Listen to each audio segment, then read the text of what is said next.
হয়ে শুয়ে থাকবেন, এরপর পিঠ গরম হয়ে যায়, এরপরে উঠে ফজরের নামাজ পড়িয়া আবার ওখান থেকে রওনা দিতে হবে শয়তান মারতে জামরা। 4 কিলোমিটার, 5 কিলোমিটার, 6 কিলোমিটার যে যত দূর অবস্থান করছে সেখান থেকে সেটুক হাইটিয়া এরপরে শয়তানরে মারিয়া নাফাক দুইটা সুলঙ্গ রাস্তার ভিতর দিয়ে মক্কায় যেতে হবে 4 কিলোমিটার, ওইটুক হাইটে যাইয়া এরপরে যারা গাড়িতে গেছে তারা যে মাতাফের ভিতরে অল্প জায়গায় তওয়াফ করতেছে, আপনি হেঁটে যে পিছনে পড়ে যাবেন, নিচে আর জায়গা পাবেন না, মসজিদের মধ্যে দিয়ে ঘুরতে হবে। একটা গুল্লি দিয়ে আসতে 1 কিলোমিটার, 7 গুল্লি দিতে 7 কিলোমিটার, ওখান থেকে এরপরে সাফা মারোয়া 450 মিটার, এইটুকরে 7 বার যাইতে আসতে এ পর্যন্ত আপনার জীবনে এত পরিশ্রম হবে, সারা জীবনেও কোনোদিন এরকম পরিশ্রমের কাজ করেন নাই। বিষয়টা হজ, বিষয়টা কি হজ।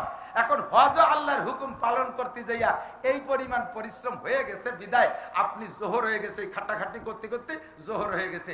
এখন কি আল্লাহরে কইতে পারবেন, আল্লাহ তোমারই তো হজ করতে, সে বাংলাদেশে এত খাটি পিটি আইছি আর আইটি এত কষ্ট করছি, আজকে জোহরের নামাজ পড়বো না? সুযোগ আছে? ছাড়ার কায়দা আছে? কোনো অনুমতি আছে? 2 কোটি টাকা জাকাত নিয়ে বেরোইছেন, সারা গ্রাম ভরে বাড়ি বাড়ি যে জাকাত দিয়ে জোহরের সময় ক্লান্ত হয়ে গেছেন, হাইটে হেঁটে জাকাত দিতে জাকাতও ফরজ, এই ফরজটা আদায় করতে যাইয়া এত ক্লান্ত হয়ে গেছেন, এখন আপনি আইসে টান টান হয়ে শুয়ে পড়ছেন, আল্লাহ আমি জোহরের নামাজ পড়তে পারবো না, তোমার জাকাত দিতে যে আবার কষ্ট হয়ে গেছে। সুযোগ আছে? কথা বলেন। এবার রমজান মাসে 17 ঘন্টা জ্যৈষ্ঠী মাসে রোজা, রাত 3টায় খাইছেন আর 7টায় ইফতারি, এই 17 ঘন্টা রোজা রাইখা কি পরিমাণ কষ্ট হয়েছে। আবার সন্ধ্যার আগে আসরের পরে 22 কিলোমিটার বাইসাইকেল চালাইছেন খরার মধ্যে দিয়ে, ইফতারিতে যাইয়া কেমন লাগে তা তো সবাই জানে। ইফতারি খাইয়ে দিয়ে সাপে আদারের মতো কেলাই গোড়ই পড়ছেন, এবার ডাকতে চল রোজা ইফতার করছি, নামাজ পড়ে যে কথা কয়ে না রোজা ছিলাম, ওর সাথে কথা কয়ই নে, সে তো রোজা ছিল। মাগরিবও ভরে নাই, টান টানে শুয়ে রয়েছে। এই মাগরিব নামাজ না পড়িয়া রোজাতে নামাজ না পড়ার কোন সুযোগ আছে? ঈশার সময় আজান হয়েছে, চল যাই তারাবি পড়ে আসি, কথা কই না রোজা ছিলাম। তাহলে এক রোজার বাহানা দিয়ে 2 ওয়াক্তের নামাজ নাই, একটি সুযোগ আছে নাকি? কথা বলেন। তাহলে নামাজ এমনই ইবাদত, এই ইবাদত অন্য কোনো কিছুতে যত পরিশ্রম হোক ছেড়ে দেওয়ার সুযোগ নাই। কিন্তু এর উপরে আরেকটা ইবাদত আছে, সময় সাপেক্ষে সেই ইবাদতটা যদি চেপে পড়ে তাহলে আপনাকে নামাজ বাদ দিয়ে সেই ইবাদতটা করা লাগবে। এমন একটা ইবাদত আছে, সেই ইবাদতটার গুরুত্ব জায়গা বিশেষ নামাজের চাইতে বেশি, যার কারণে আল্লাহ তাআলা ওই ইবাদতের কথা কুরআন শরীফের ভিতরে 682 বার আলোচনা করেছে। কত? 682 বার। ইবাদতটার নাম হলো জিহাদ। ইবাদতের নাম কি? জিহাদ। কবে কিভাবে?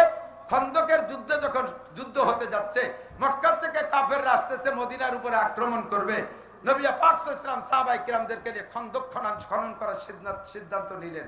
এই খন্দক খননের কাজ শুরু হয়ে গেছে। ইতিমধ্যে খবর আসছে তাড়াতাড়ি কুচে সারেন, এই যে এসে গেল, এই করতে করতে জোহরের রক্ত এসে গেছে, খন্দক খনন করা শেষ হয় নাই। হুজুর কয় থাক জোহরের নামাজ, আগে খন্দক খুঁজো। খুঁজতে খুঁজতে আসর হয়ে গেছে, খন্দক খনন করা শেষ হয় নাই। হুজুর কয় থাক আসরের নামাজ, আগে খন্দক খনন করো। খুঁজতে শুরু হলো, মাগরিব এসে গেল, মাগরিবের নামাজের রক্ত এসে গেছে, খন্দক খনন করা শেষ হয় নাই। হুজুর কয় থাক মাগরিবের নামাজ, আগে খন্দক খনন করো। এসে গেল ঈশা রক্ত, ঈশার নামাজের সময় খন্দক খনন করা শেষ হয় নাই। হুজুর কয় থাক ঈশার নামাজ, আগে খন্দক খনন করো। এইভাবে 4টে ওয়াক্ত নামাজ হুজুর শুধুমাত্র জিহাদের জন্য কাজা করেছেন, জিহাদের জন্য কাজা করেছেন। বোঝা যায় প্রয়োজন সাপেক্ষে কখনো কখনো নামাজের চাইতো জিহাদের গুরুত্ব বেশি। কথা বলেন ঠিক ঠিক না? ও দোস্ত, এবার জিহাদের আলোচনা আছে 682 বার। যদি কোনো ব্যক্তি এই জিহাদ সংক্রান্ত আলোচনা হইলে উলামায়ে কিরাম জিহাদের প্রতি উদ্বুদ্ধ করার জন্য, উৎসাহিত করার জন্য যদি আলোচনা করে, আর এইটাকে যদি জঙ্গিবাদী বলে, এইটাকে যদি কি বলা হয় হরকত বলে, এইটাকে যদি আল কায়দা বলে ধিক্কার দেয়, তাহলে ওই লোকটা বেঈমান হয়ে যাবে। 682টা আয়াতকে অস্বীকার করা হবে, অথচ কোরআন শরীফের একটি আয়াতকে অস্বীকার করলে ওই লোকটা কাফের হয়ে যায়। ক্বালা রাসূলুল্লাহ সাল্লাল্লাহু আলাইহি সাল্লাম আমানা বিল কুরআনে মান ইস্তাহাল্লা মাহারিমাহু। যে ব্যক্তি কোরআনের একটা আয়াত অস্বীকার করে ওই লোকটা পুরো কোরআনকে অস্বীকার করলো, আর পুরো কোরআনকে অস্বীকার করলে লোকটা কাফের হয়ে যায়। আর কাফের হয়ে গেলে কি হয়? ওই লোকটার স্ত্রী তালাক হয়ে যায়। আপনি কাফের হয়েছেন, আপনার স্ত্রী কাফের হয় নাই, বিয়ে ভেঙে গেছে। বিয়ে ভেঙে গেলে কি হয়েছে? এরপরে ওই স্ত্রী নিয়ে ঘর করলে জিনার গুনাহ হবে। এই স্ত্রীর গর্ভে যদি কোনো সন্তান হয়, ও সন্তান যারও সন্তান হবে, হারামজাদা হবে, ওইটা জারির বাচ্চা পয়দা হবে। আপনি যদি বিনা তওবায় আবার কলেমা পড়ে মুসলমান না হয়ে মারা যান, আপনাকে জানাজা পড়ানো যাবে না, আপনারে দাফন করানো যাবে না মুসলমানের কবরস্থানে, আপনারে কাফন পরানো যাবে না। আপনি মুসলমানের খাতার থেকে মায়ের বাংলাদেশ সহ বিশ্বের প্রান্তে প্রান্তে মুসলমানদের ভিতরে এই রোগটা বিরাজ করতেছে। এই মুহূর্তে যদি ফিলিস্তিন গাজা থেকে, আমার প্রাণপ্রিয় যুবকরা, ফিলিস্তিন আর গাজায় যুদ্ধ হচ্ছে, লেবাননে যুদ্ধ হচ্ছে, এই যুদ্ধে এটা মুসলমানদের জিহাদের ফিল্ড। যদি আমাদের যাওয়ার সুযোগ আসে, ওখানে যদি যাওয়ার সুযোগ আসে, কোনোভাবে রাস্তা খুলে যায়, যাইতে জন্য প্রস্তুত? একটা তাকবীর হবে, এখান থেকে বক্সিং দিয়ে একটা তাকবীর হবে, হাত এরকম করলে দুর্বল হয়, বক্সিং। রেডি? নারায়ে তাকবীর। বিশ্বের মুসলিম জাকি বিটিকে কিল দেওয়ার মতো, বিটিরা কিলের মুবত করে কিলে বক্সিং। হ্যাঁ, বক্সিং ধরতে দিবেন আমার দিক থেকে, এই দেন বক্সিং ধরা, বক্সিং। ইহুদিদের দালালরা, জো বাইডেনের চালারা, খ্রিস্টানদের আস্তানা, ইহুদিদের আস্তানা, নেতানিয়াহুর চামড়া। কেন শুয়োরের চামড়া আমরা তুলতে যাবো কেন? কি খবর তাই জায়গা? নেতানিয়াহুর চামড়া কুত্তই কামড়া, নেতানিয়াহুর চামড়া, নেতানিয়াহুর চামড়া। নারায়ে তাকবীর। যার সুযোগ পাবেন না, তবু এই যে হাত উঁচিয়ে যে নারায়ে তাকবীর দিয়েছেন, এর বদৌলতে আল্লাহ তাআলা সত্যি যদি লাইন করে দেয়, যাইতে রেডি?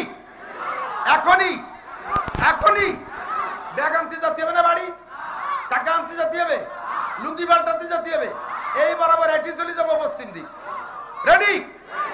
এই দরদের কারণে কিয়ামতের ময়দানে বদরি সৈনিকদের সাথে জান্নাতে যাবে। বড় বিপদের মুহূর্তে আছি আমরা, ওয়াজ কি করব খুঁজে পাই না, টের পাই না। মহা সংকটে, বিশেষ করে আমরা গোপালগঞ্জে হুজুররা বড় বিপদে, জানেন না। একদিকে আমরা সারা বাংলাদেশের হুজুর, আমাদের সারা বাংলাদেশের হুজুরা একদিক, আমাদের সরকারের পতনের জন্য সারা বাংলাদেশের হুজুররা মিলে সব একদিক।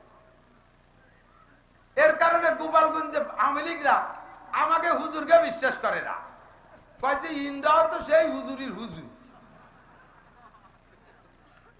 সারা গোপালগঞ্জের সব মাদ্রাসা ঘুরিয়েছি, সব থানায়, প্রত্যেক এলাকায় একটা মহামারী ঢুকছে।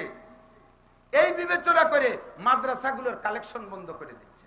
মুষ্টি চাল দেব না, যাও হুজুরা ইউনুস কাকার কাছে, আমাকে ইউনুস কাকার কাছে পাঠাই দিচ্ছে। যাও খালেদার আসলের তলে, দিবে জম্মের দিয়া। এই কইয়া আমাকে স্টাডিয়াম মাদ্রাসাগুলোর উপরে হস্তক্ষেপ করতেছে। আবার অন্যান্য জেলার সবাই কয় কি, আরে গোপালগঞ্জে হুজুর, ও গোপালগঞ্জের বিলেই আমলিক করে, ও জায়গা করে নবী রাসূল আসলেও সে আমলিক করে, ও বিশ্বাস করে লাভ নাই। একদিকে বাড়ির বাড়ির মানুষ বিশ্বাস করে না, আর একদিকে বাইরের মানুষ বিশ্বাস করে না, তো মরব কি খাইয়ে? বেশি কিছু বলতে চাই না, বললে ওই যে এই যে দাঁড়ায় রয়েছে, টাওয়ার দাঁড়ায় রয়েছে, ওরা তো দুনিয়া ভরে ছড়াই দিবে রে। আমার তো আবার কাল জাতি হবে কুষ্টিয়ে।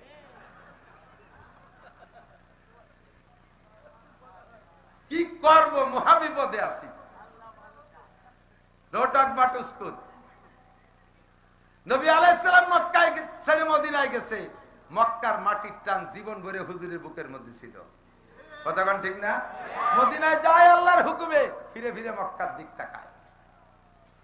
আবার 10 বছর পরে সেই মক্কা ভূমিতে হুজুর চলেও আসছেন, বিজয় করছেন, কিন্তু জীবনের শেষ কাটাইছে মদিনায়। হিজরতের মর্যাদা আলাদা সেই হিসাবে। মাতৃভূমির টান সবাই থাকে। আমরা হুজুররা কওমি মাদ্রাসা চালাইতেছি, আপনারা আমাদেরকে রাজনৈতিক দিক দিয়ে কোনো ভাগাভাগি করেন না, যারা যেখানে এসে যা করতেছে করুক। আমরা গোপালগঞ্জের উলামায়ে কিরাম যে অবস্থানে আছি, অন্য জেলার উলামায়ে কিরামরা আমাদের অবস্থানটা জানে, আমরা সেভাবে আছি, আমরা আপনাদের সাথে আছি। আজকে আমাদের পর রাগ কইরা আমাদের নানান অপবাদ দিয়ে তাড়াই দিলেন, চলে গেলাম। আপনার আবার একদিন সুদিন আসবে, সেই দিন যদি কোনোদিন আসে, সেই দিন এই মাদ্রাসাগুলো চালাবে কিনা? আমাদের প্রতিষ্ঠান আমাদের চালাইতে হবে। আমরা উলামায়ে কেরামকে, ধর্মীয় কোনো একটা অংশকে নিন্দা ধিক্কার দেব, ঠিক আছে তো? ইনশাআল্লাহ আপনারা থাকবেন মিলেমিশে, আল্লাহ তাআলা তৌফিক দান করে। কোরআন শরীফের ভিতরে যে বিষয়গুলো সবচেয়ে বেশি আলোচনা, তার দুটি তিনটে বললাম। 3 নম্বর একটা বিষয় হলো, সেটা হলো আল্লাহ পাক রব্বুল আলামিন ৬২ বার আলোচনা করেছেন, সেটা হলো তাকওয়া। তাকওয়া সংক্রান্ত 2-3টা আয়াত আমি পড়েছি, মাত্র তার তরজমা বলি, দোয়া করে দেবো, বিরক্ত করব না আপনাদেরকে। আল্লাহ পাক রব্বুল আলামিন বড় মোহাব্বতের সাথে ডাক দিয়ে আপনাদেরকে বলেন, ইয়া আইয়ুহাল্লাযীনা আমানুত্তাকুল্লাহ। এ যুবক আমার দিক, হে অন্ধ জগতের অটল বিশ্বাসী পাগলরা, আপনাদেরকে আল্লাহ তাআলা অন্ধ জগতের অটল বিশ্বাসী পাগল বলে ডাক দিয়েছেন। বলেন আলহামদুলিল্লাহ। দুনিয়ার নাম অন্ধ জগৎ, কারণ এ জায়গা বসে আখিরাত দেখা যায় না, এ জায়গা বসে আল্লাহকে দেখা যায় না, এ জায়গা বসে জান্নাত দেখা যায় না, এ জায়গা বসে জাহান্নাম দেখা যায় না, এখানে বসে ফেরেশতা দেখা যায় না, পুলসিরাত দেখা যায় না, জান্নাতের নাজ নিয়ামত দেখা যায় না, জাহান্নাম দেখা যায় না। কাজেই দুনিয়াটা হলো অন্ধ জগৎ। এই অন্ধ জগতে বসে আমরা অটল বিশ্বাসী। কেমন বিশ্বাসী? আমার যুবক, বহুত যুবকরা আছে, নামাজ পড়ে না, কালাম পড়ে না, মদ গাঁজা ইয়াবা ফেনসিডিল খায়, আবার মাঝে মাঝে দুর্গা পূজা, কালী পূজা, সরস্বতী পূজা, লক্ষ্মী পূজায় যাইও সে জায়গা উদ্বোধন করে দিয়ে আসে, তাকে সাথে সহযোগিতা করে। অথচ এই মুসলমানের যুবক, মুসলমানের সন্তান, তার সামনে যদি বিশ্ব নবীকে কেউ গালি দেয়, আল্লাহর কোরআনের সাথে যদি বেয়াদবি করে, ওই যুবকের দেহের ভিতরে 1 ফোঁটা রক্ত থাকতে তার প্রতিশোধ না নিয়ে বাড়ি ফিরবে? জোরে বলেন, ফিরবে? কাজেই আপনি অন্ধ জগতের অটল বিশ্বাসী এবং আপনি পাগল। দুনিয়ার সব নাজ নিয়ামত ছেড়ে দিয়ে, দুনিয়ার ভোগ বিলাস ছেড়ে দিয়ে এক আল্লাহকে ধরে বসে আছেন, যার কারণে নানান নিন্দা মন্দ শুনতেছেন, অনেক শক্ত মন্দ আপনি সহ্য করে যাচ্ছেন, দুনিয়ার অনেক ভোগ বিলাস থেকে বঞ্চিত হচ্ছেন, একমাত্র আখিরাতকে বিশ্বাস করে। যেটা পাগলের স্বভাব, পাগল তার বাড়ি 10 তলা দালান ফেলাই তুইয়া রাস্তায় দিয়ে মাটি দিয়ে গড়ি খেয়ে বেড়ায়, দুনিয়ার সমস্ত ভোগ বিলাস ফেলে দিয়ে। পাগলেও যা করে আপনারাও তাই করেন। আল্লাহ পাক আপনাদেরকে অন্ধ জগতের অটল বিশ্বাসী পাগল বলে ডাক দিয়ে বলেন, ইত্তাকুল্লাহ, ইত্তাকুল্লাহ। বড় একটা দামি কথা, ইত্তাকুল্লাহ। ভয় করো কাকে? আরে ভয় করবো কাকে? লা নাকাবু আহাদান ইল্লাল্লাহ। আল্লাহ ছাড়া কেউকে ভয় করব? দুনিয়ার অনেককে ভয় করি, আগুনরে ভয় পাই। কেন? পোড়াইয়ে মেরে ফেলবে। আগুনের ভিতরে পড়ে গেলাম, পুড়িয়ে গেলাম, মরে গেলাম। মরার পরে কে আর আগুনরে ভয় করা লাগে? দুনিয়ার আগুনরে। এরে সাপরে ভয় পাই, কেন? ও কামড় দিলি মরে যাব, আচ্ছা দিয়েই দিল কামড়, মরিও গেলাম। মরার পরে কে আর ওই সাপরে ভয় করা লাগে? বাঘরে ভয় পাই, কেন? ও ধরে ছিঁড়ে বুড়ে খেয়ে মেরে ফেলবে, আচ্ছা ধরাই পড়ে গেলাম বাঘের কাছে, ছিঁড়ে বুড়ে খেয়ে মেরে ফেললো আমাকে, আর কি ওই বাঘরে ভয় পাওয়া লাগে? এ সমস্ত ভয় সাময়িক, এ সমস্ত ভয় সাময়িক। পুলিশে ভয় পায়, ধরে জেলে দেবে, আর সরকারে ভয় পায়, মামলা দিয়ে আটকায় দেবে। এটা কিছুক্ষণের জন্য, কিন্তু ভয় পাও ওই আল্লাহকে, যেই আল্লাহকে ভয় পাওয়া লাগবে কিয়ামত পর্যন্ত নয়, শুধু অনাদি অনন্তকাল। তার সামনে দাঁড়িয়ে, এ আমার প্রাণ প্রিয় যুবক, আমার মুরব্বী বাবারা, 4টি প্রশ্নের জবাব আল্লাহর সামনে দাঁড়ায় দিতেই হবে। কথা বলেন, হবে কি হবে না? দুনিয়ার মানুষের সামনে মানুষের জবাব দিতে তাই আটকে যায়। বর্তমানে কি জবাজবি চলতেছে তা জানি না, কয় কারে কিরম ধরি ধরি কিভাবে আটকায়, কি জিজ্ঞেস করতেছে জানি না। বাকি 16 বছর আগে ফখরুদ্দিন, ইয়াজউদ্দিন, মঈনুদ্দিন সরকারের সময় মনে আছে নাকি মুরব্বীকে? এ দল ও দল, আমলিগ, বিএনপি সব দলের বড় বড় নেতাকে ধরি ধরি আটকাইছে, মেলা কিছু জিজ্ঞেস করে নাই। আরে যাদেরকে আটকাইছে ফখরুদ্দিন সাহেবকে, তাদেরকে জিজ্ঞেস করছে, মিয়া জীবনে কয় ওয়াক্ত নামাজ কাজা করছে তাই কয়ে যাও, এই জিজ্ঞেস করছে। এই গত রমজানে রোজা রাখো নাই কে? ফখরুদ্দিনকে তাই জিজ্ঞেস করছে। কয়টা হজ ফরজ হয়েছে তা করো নাই কে? এ জিজ্ঞেস করে নাই। বোরকা পরিস নাই, পরে নাই কে তোর বউ? এ জিজ্ঞেস করে নাই। আপনি কেন কাঁচা দিয়ে ইরিদান লাগাইছেন তা জিজ্ঞেস করে নাই।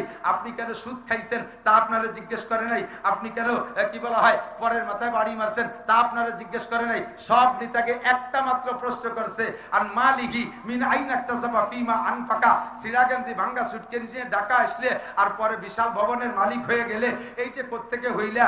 আসলে তুমি রিক্সা চালাইতে, আসার পরে তুমি শিল্পপতি হয়ে গেলে, আসলে তুমি গার্মেন্টসের চাকরিজীবী হইয়া, আসার পরে তুমি কোটিপতি হয়ে গেলে। এই টাকা কোত্থেকে পাইলা? মাত্র 1 টাকার হিসাব নেছে। কথা বলেন ঠিক কি ঠিক না? আর সমস্ত এ দল ও দল, সব দলের নেতারা একটা হিসাব দিতে যে ধরা পড়ে গেছে, মালিকের সামনে 4টি প্রশ্নের জবাব দেওয়া লাগবে। আন উমরিহি ফিমা আফনা, আন উমরিহি ফিমা আফনা। আপনার 70-80 বছরের জীবন কোথায় কতটুকু কাটাইছেন একটু কয়ে যান। সাহস আছে কোন বাপের বেটার? পারবেন বলতে? আমি পারবো না, আমি জবাব দিতে পারবো না, আমার জিন্দেগির হিসাব আমি দিতে পারবো না। কারণ আজকে বৃহস্পতিবার, গত বৃহস্পতিবার সকালে কি খাইছি সেই কথা মনে নাই, আছে? আর এই 70-80 বছরের হিসাব আমি কিভাবে দেব? এই হিসাবের ভয়ে আমি আল্লাহকে ভয় পাই। সিদ্দিকা আয়েশা বলে, হুজুর আমরাও কি হিসেবে আটকে যাব? হুজুর বলেন, আয়েশা মানহুসি বা নৌকিসা, বিনা হিসাবে পার হতে পারার চেষ্টা করো, হিসাবের কাঠগড়ায় দাঁড় হবে যে সেই বিপদে পড়িয়া যাইবে। বিনা হিসাবে পার হতে পারো কি তাই দেখো। ইত্তাকুল্লাহ, ভয় পাও আল্লাহকে, ওখানে দাঁড়িয়ে তোমাকে হিসাব দেওয়াই লাগবে। দোস্ত, যারা বিমানে চড়ছেন তাদের সাথে আমার একটা আলাপ করতে সহজ হবে। বিমানে উঠতে গেলে ইমিগ্রেশন আছে, ইমিগ্রেশন না? বিমানে যারা উঠছে, হাজি সাহেবরা তো অবশ্যই জানে, বিদেশ করছেন তারা জানে। ইমিগ্রেশনে 4টি ইমিগ্রেশন। কয়টা? 1 নম্বরে পাসপোর্ট ইমিগ্রেশন, আপনার পাসপোর্ট সহি কিনা বিদেশ যাইতে গেলে। 2 নম্বরে আপনার টিকিট ইমিগ্রেশন, ঠিক আছে কিনা। 3 নম্বরে আপনার ব্যাগেজ, মাল ব্যাগেজ ইমিগ্রেশন, লাগেজ ইমিগ্রেশন, ওর ভিতরে অবৈধ কিছু আছে কিনা। 4 নম্বরে আপনার বডি ইমিগ্রেশন, দেহের মধ্যে কিছু নিয়ে যাচ্ছেন নাকি। অনেকে বলে পেট ভরে সোনা খাইয়ে আইছে, বাংলাদেশে পায়খানা করে সেই সোনা বেচে।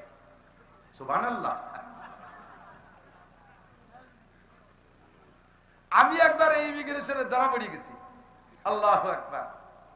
পাসপোর্ট ইমিগ্রেশন, মালয়েশিয়া যাওয়ার সময় পাসপোর্ট ইমিগ্রেশনে ওকে, টিকিট ইমিগ্রেশনে ওকে, লাগেজ ইমিগ্রেশনে ওকে, লাস্টে যে বডি ইমিগ্রেশনে ধরা পড়ে গেছি। মেশিনের ভিতরে দাঁড়াই, অমনি রিং করে ওঠে, লাল বাতি জ্বলে। যারা ইমিগ্রেশন করতেছে সবই আমার ওয়াজের শ্রোতা, ওরাও লজ্জা পাচ্ছে। কি হলো, হুজুরির বডির মধ্যে কি আছে? সব কিছু খুলে বুলিয়ে দিয়ে দিছি, পকেটে যা যা আছে সব। তারপরও রিং করে। এখন আমি লজ্জা পাচ্ছি, ওরাও লজ্জা পাচ্ছে, ওরাও ধরতে পারে না কোন জায়গা কি আছে। নিজেও আগাগুলা সব জায়গায় যা দূর হাত দিয়ে যায়, টোয়াইটাই দেখলাম কোন জায়গা কিছু নাই। কি করবো, লজ্জায় পড়ে গেছি। এর মধ্যে একটা মহিলা ফেরেশতা আইছে, মহিলা আইছে একজন। ও কি যেন একটা মেশিন আইনিয়া আমার দিকে এরকম ধরে একটা চাপ দিল, কয় যে হুজুর আপনার এই বুক পকেটের ভিতরে একটা পকেট ডায়েরি আছে, ওর ডায়ালের মধ্যে দেখেন একখান বেলেট আছে। কিভাবে এই মারে ফাথল আমার এই জায়গার বেলেট আছে, খুলে দেয় যে সত্যি বেলেট।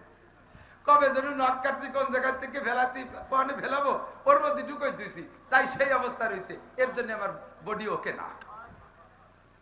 দুনিয়ার মানুষের কাছে যদি এরকম ইমিগ্রেশনে ধরা পড়ে যেতে হয়, আল্লাহ পাক রব্বুল আলামিনের কুদরতি মেশিন।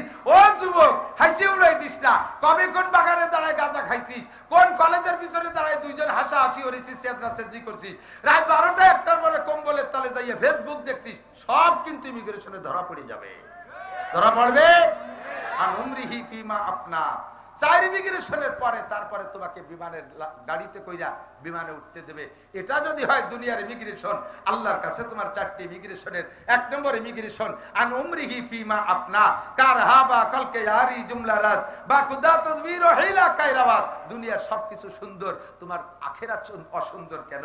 এই এলাকায় কত আলেম ওলামা, আমি তো ছোটবেলায় পড়ে গেছি, আজ থেকে প্রায় 36, 38, 37 বা 40 বছর আগে পড়ছি, কাফিয়া পড়ে গেছি এখানে। সেই সময় দেখতাম এই এলাকার মাদ্রাসার ছাত্ররা বাড়ি বাড়ি ছাত্রদেরকে লজিংই খানা খাইতে যাইয়া লজিংই পড়ায়। তাহলে এতদিন পর্যন্ত যদি পড়ায়, তাহলে এই এলাকার কোনো মানুষ কোরআন শরীফ শুদ্ধ করে পড়তে বাকি থাকে না। তো এত হুজুরের মধ্যে তোমার কোরআন শরীফটা পড়া শুদ্ধ না কেন? এত হুজুরের মধ্যে তোমার নামাজটা সুন্দর না কেন? এত হুজুরের মধ্যে তোমার দোয়া কুনুতটা সুন্দর না কেন? এত হুজুরের মধ্যে তুমি ইকামত দিতে পারো না কেন? এত হুজুরের মধ্যে থেকে তুমি আজান দিতে দিশে পাও না কেন? এত হুজুরের মধ্যে দোয়া মাসুরাটা কেন শেখো নাই? এত হুজুরের মধ্যে থেকে দাড়িটা রাখা শিখিস নাই কেন? এত হুজুরের মধ্যে থেকে তার চুলির অবস্থা কেন? তুই কুত্তো চুলা দিয়ে একেবারে গাঢ় সাইসি বেলায় দিছি, উপরে যাই আবার সাইডে মেসি কাঠিং রেখে দিছি। গোটা জীবনের হিসাব দেওয়া লাগবে, লাগবে। 2 নম্বরে আন শাবাবিহি ফিমা আবলা, বিশেষ করে ভয় কেন পাবো আল্লাহকে? আল্লাহর সামনে দাঁড়ায় হিসাব দেয়া লাগবে, আল্লাহর সামনে দাঁড়ায় হিসাব দেয়া লাগবে। আরে ফখরুদ্দিনের সামনে না, আরে ডক্টর ইউনূসের সামনে না, আরে ইয়াজউদ্দিনের সামনে না, মঈনুদ্দিনের সামনে না, শেখ হাসিনার সামনে না, খালেদা জিয়ার সামনে না। এ সব গোষ্ঠী যুদ্ধ আটকে যাবে আমাদের চাইতে আগে। আমাকে আপনাকে জবাব দেয়া লাগবে, যৌবনকালটা কোথায় কাটাইছো কয়ে যাও। যৌবনকালে যা করা যায় বৃদ্ধকালে তা করা যায় না। যৌবনকালে ইচ্ছা করলে শেষ রাত্রে, শীতের রাত্রে উঠা ঠান্ডা পানিতে গোসল করে তাহাজ্জুদ পড়া যায় ফজর পর্যন্ত, কথা কন। আর বুড়ো হয়ে গেলে ওক্তের অজু তাই ওক্তে বানাতে জান্ডা বেরোয় যায়, গরম পানি দিয়ে অজু বানায় দেয়, শীতকালে এই হাত দুই এই হাতের দ্বারে আসতে এসে এই হাত প্যারালাইসিস হয়ে যাবে, ভেঙে নিয়ে এসেছি যে তাড়াতাড়ি জ্যাকেট গায়ে দিয়ে দেয়। কতক্ষণ বুড়ো হয়ে গেলে যৌবনকালে তুমি সকাল 9টায় গোসল করছো, গোসলের যদি ঈশার নামাজ পড়ে শুতি পারো, এমন সুন্দর সুন্দর স্বাস্থ্যওয়ালা ছেলের আছে। তবে আশা করি ইদানিং নাই, সবগুলো শেষ হয়ে গেছে, সব ডিলে হয়ে গেছে, সব ডায়াবেটিস। 16-18 বছরে পুলাপান ডায়াবেটিসের রুগী, 3 ভাইয়ের আটতে গেলে হতে 4 বার পেশাব করা লাগে। তবে যদি স্বাস্থ্য ভালো থাকে 9টার গোসলেরও যদি ঈশা পড়তে পারো। আর বুড়ো মানুষ এক ওয়াক্তের নামাজ, এক ওয়াক্তে 3 প্রকারের নামাজ পড়তে 3 বার অজু বানানো লাগে। চোখের সামনে দেখছি, আমার আব্বা খুব শক্তিশালী মানুষ ছিল, অজু বানায় গেছে মসজিদে, জোহরের নামাজ 4 রাকাত সুন্নত পড়ার পর যে তলপেট চিপে ধরে বেরোয় যাচ্ছে। আব্বা ফরজ পড়বেন না? কয় না, পেশাব করি আসি। পেশাব করে এসে ফরজ পড়ছে, আবার তাহা গেলেও না মসজিদে, আবার এক জাড়ি দিয়ে বারোই যাইয়া আবার পেশাব করে অজু বানায় এসে 2 রাকাত সুন্নত পড়া লাগে।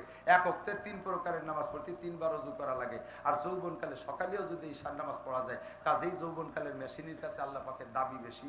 সাবাবিহি ফিমা আবলা, যৌবনকালটা কোথায় লাগাইছো বলে যাও। ইচ্ছা করলে বাইসাইকেল চালায় তুমি ইস্তেমার মাঠে যেতে পারবা, ইচ্ছা করলে বাসবাড়ি থেকে বাইসাইকেল চালায় চরমনের ময়দানে যাইতে পারবা, ইচ্ছা করলে গহরডাঙ্গা প্রত্যেকদিন হাইটা যাইয়া 27, 28, 29 নভেম্বরের মাহফিল শুনতে পারবা। এটা হলো যৌবনকালের শক্তি। আর বৃদ্ধ বয়সে কিছুই করা সম্ভব না। এই জন্য এই কালটাকে আল্লাহ পাক বেশি বেশি কড়াকড়ির সাথে ধরবে, এই জন্য আল্লাহকে ভয় পাই।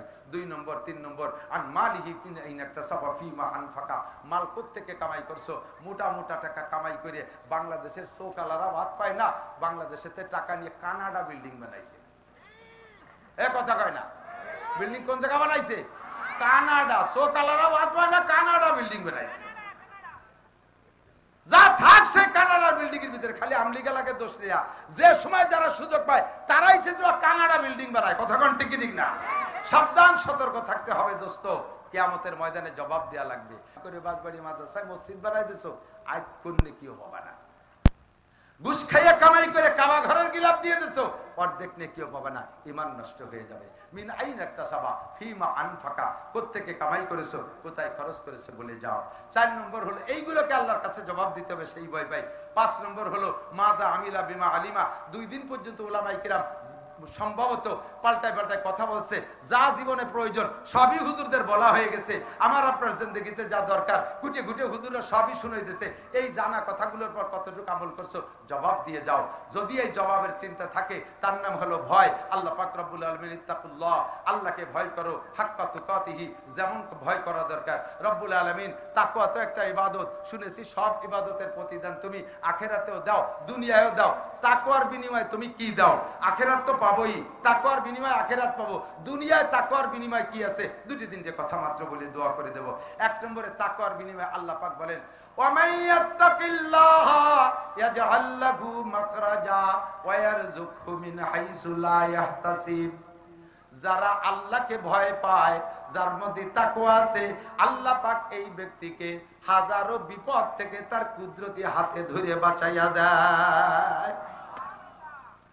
ওয়া ইয়ারযুকহু মিন হাইসু লা ইয়াহতাসিব। 1 নম্বরে তাকওয়ার বিনিময় দুনিয়ায় হাজারো বিপদ থাকলে তার থেকে বেরিয়ে যাওয়ার পথ পেয়ে যাবা। 2 নম্বরে আল্লাহ পাক ধারণার বাহির স্থান থেকে রিজিকের ব্যবস্থা করে দেবে। দোস্তরে কিসসা সবাই জানেন, ছোট্ট অল্প করে একটু বলি। ইউসুফ নবী আলাইহিস সালাতু ওয়াস সালামকে জুলাইখা জেলখার তার ঘরের মধ্যে আটকাইছে। জুলাইখা ইউসুফ নবীকে আটকাইছে। যুবক আমার দিক, ইউসুফ নবীকে জুলাইখা আটকালো কেন? ইউসুফ নবীকে আল্লাহ পাক এমন রূপ আর চেহারা দিয়েছিলেন, তাফসীরে জালালাইনের মধ্যে লেখে আল্লাহ পাক তাকে গোটা মানব জাতির চেহারার অর্ধেক একা ইউসুফ আলাইহিস সালামকে দিয়েছিলেন। আর যে অর্ধেক, সেই অর্ধেকের অর্ধেক দিয়েছে ইউসুফ আলাইহিস সালামের দাদিরে। তা দাদি আর পুতা মিলে 75%।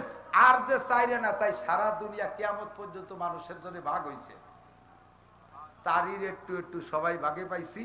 এর ভাগে এই রূপের ফেলায় যুবকরা একজনের প্রতি একজন আশেক হইয়া কচু গাছের সাথে গলায় দড়িয়ে মরে, টাওয়ারের তেলাফাই পড়ে মরে শহীদ হয়ে যায়। কতক্ষণ? আর ইউসুফ নবীরে পুরো রূপের অর্ধেক দান করছে। তাহলে মানুষটা কেমন ছিল? জুলাইখা ভরা যৌবনের মহিলা সহ্য করতে না পাইরা ঘরের ভিতরে নিয়ে আটকাইছে।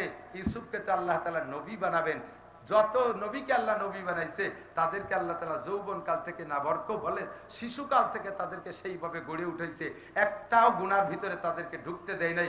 আল্লাহ তাআলা নিজেই পাহারাদারি করে তাদেরকে হেফাজত করে রেখেছে। তো ইউসুফ আলাইহিস সালামকে যখন ঘরে আটকাবে, আগের থেকে তো জুলাইখার প্ল্যান প্রোগ্রাম আছে, ঘরের ভিতরে দরজায় স্বাভাবিকভাবে তালা দেওয়ার ব্যবস্থা থেকে বাইরে দিয়ে ভিতরে তাকে খিল বা সিটকে নি, নাকি বলেন, ভিতরে তালা দেওয়ার ব্যবস্থা খুব কমই থাকে, তো সে সময় ছিল না। তো ইউসুফ যাতে খিল খুলে বেরোয় না যেতে পারে, এই জন্য জুলাইখা আগে মিস্ত্রি দিয়ে ভিতর দিয়ে তালারও ব্যবস্থা করে এনেছে। ভিতরে নিয়া ঘরের ভিতরে আটকাইয়া টলমলে যুবতী সুন্দরী জুলাইখা, সেও বিশ্ব সুন্দরীদের মধ্যে একজন, আজিজে মেসের, মিশরীদের রূপ এখনো পর্যন্ত ভালো, এখনো পর্যন্ত বিশ্বের ভিতরে সবচেয়ে সুন্দরী মিশরী মহিলারা, পুরুষরা। এই জুলাইখা ইউসুফ আলাইহিস সালামের ঘরের ভিতরে নিয়ে গায়ের সম্পূর্ণ কাপড় তার সামনে খুলে ফেলাইছে। একজন কয় আলহামদুলিল্লাহ, কি বুঝা বলছে আল্লাহ, জোরে কন্যা নাউজুবিল্লাহ।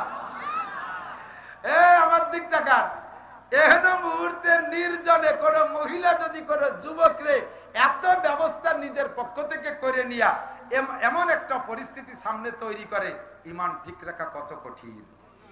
যুবক না, বুড়ো মানুষ পর্যন্ত ইমান ঠিক রাখতে পারবে না, ঠিক কিনা? ইউসুফ আলাইহিস সালাতু ওয়াস সালামকে আল্লাহ তাআলা বাঁচাবেন বিদায় তার ভিতরে এমন ভয় সৃষ্টি করে দিয়েছে, এই ভয়ে, আল্লাহর এই তাকওয়া, এই ভয়ে সে বাঁচার জন্য চেষ্টা করতেছে, খুঁজতেছে, উপায় খুঁজতেছে। ইতিমধ্যে দেখে জুলাইখার মূর্তি, জুলাইখা ছিল মূর্তি পূজারী, ওর ওই ঘরের ভিতরে মূর্তি থাকে, সেই মূর্তিকে তো হিন্দুরা যে দেখেন না, সকালবেলা উঠে কুর্নিশ করে, উড়ু উড়ু দেয়, ইত্যাদি ইত্যাদি করে। জুলাইখা ওইভাবে পূজা পাঠ করে, মূর্তিটা ঘরের ভিতরে এই তার রুমের মধ্যে, সেই মূর্তির মুখ মাথা কালো কাপড় দিয়ে বাঁধিয়ে দেওয়া রয়েছে পেছানো। তো ইউসুফ আলাইহিস সালাম বললেন, এটা কি জিনিস? যে এটা আমার ভগবান, এটাকে আমি পূজা করি। তার মুখ মাথা কালা কাপড় দিয়ে বাঁধছেন কে? কয় যে এখন যে কাজ করতে যাচ্ছি ভগবানের সামনে, চোখের সামনে এই কাজ করা যায় না, তাই তার চোখ বেঁধে থইছে যাতে ভগবান না দেখে। ইউসুফ আলাইহিস সালাম সুযোগ পেয়ে কয়, তুমি যারে পূজা করো, তোমার ভগবানের চোখ কালা কাপড় দিয়ে বাঁধে তুলি দেখে না, আমি যার ইবাদত করি তার চোখ কালা কাপড় দিয়ে বাঁধা যায় না। তো তোমার এই মাটি মূর্তির সামনে যদি এই আকাম না করা যায়, আমার ওই আল্লাহর সামনে এই কাম করা সম্ভব? ইন্নী আখাফুল্লাহ, আমি আল্লাহরে ভয় পাই। এর মধ্যে দেখে ইয়াকুব আলাইহিস সালাম, ইউসুফ আলাইহিস সালামের আব্বা ওই ঘরের মধ্যে আঙ্গুল কামড়ায় ধরে বসে রয়েছে, আঙ্গুল কামড়ায় ধরে বসে রয়েছে। এই জায়গায় ইউসুফ আলাইহিস সালামের কাছে ইয়াকুব আলাইহিস সালাম আসার তো কোনো কল্পনাই করা যায় না। ইয়াকুব আলাইহিস সালাম তো জানেও না যে আমার ইউসুফ বাইসে আছে কিনা, বাইরে যে কইছে বাগে খেয়ে ফেলাইছে, বেঁচে আছে না মারা গেছে তাও জানে না, আর থাকলেও কোন জায়গা আছে তা জানে না। ওই ঘরের মধ্যে ইয়াকুব আলাইহিস সালাম আসলেন কোত্থেকে? আল্লাহ পাক যাকে বাঁচানোর চেষ্টা করে, যে আল্লাহকে ভয় পায়, আল্লাহ তাআলা তাকে বাঁচানোর ব্যবস্থা করে দেয়। ওই জায়গায় ইয়াকুব আলাইহিস সালামকে পাঠায় দিয়েছে, আর বাপের সামনে ছেলেতে এ কাম করতে পারে না। এইটা দেখেই উনি ভয়তে দৌড় মারছে, আর দরজার কাছে গেছে তো খটখট করে তালাগুলো খুলে গেছে, একের পর এক 7টা দরজা খুলে গেছে। কন্যা সুবহানাল্লাহ, ওমাইয়াত্তাকিল্লাহ ইয়াজআল লাহু মাখরাজা, যে আল্লাহকে ভয় পায় আল্লাহ তাআলা তাকে বাঁচানোর জন্য ব্যবস্থা করেই দেয়। ও দোস্ত, ওয়ারযুকহু মিন হাইসু লা ইয়াহতাসিব, দারুণার বাহির স্থান থেকে উত্তম রিজিকের ব্যবস্থা করে দেয়। এরপরে খাটলেন জেল, এরপরে জেল খাটা থেকে বেরোলেন, জেলে তো গেছে জুলাইখার প্ররোচনায়, এরপরে গেছেন জেলে, জেলের থেকে বেরোইলেন। বেরোনোর পরে আল্লাহ তাআলা ধীরে ধীরে সম্মান কোথায় নিয়েছে, ধীরে ধীরে কোথায় সম্মান নিয়েছে। ওই জুলাইখার স্বামী আজিজে মেসের মারা গেছে প্রেসিডেন্ট, এরপরে সেই জায়গায় হযরত ইউসুফ আলাইহিস সালামকে আল্লাহ তাআলা প্রথম বানাইছে খাদ্যমন্ত্রী, এরপরে বানাইছে প্রেসিডেন্ট। কন্যা সুবহানাল্লাহ। জুলাইখা তখন মাজুল হয়ে গেছে, সরকারি সুযোগ সুবিধা সবকিছু থেকে বঞ্চিত। দীর্ঘদিন পর্যন্ত প্রেসিডেন্টের স্ত্রী থেকে সোনা দানা টাকা পয়সা বহুত জমা করছে, এই সব সহ চলে গেছে বাড়ি।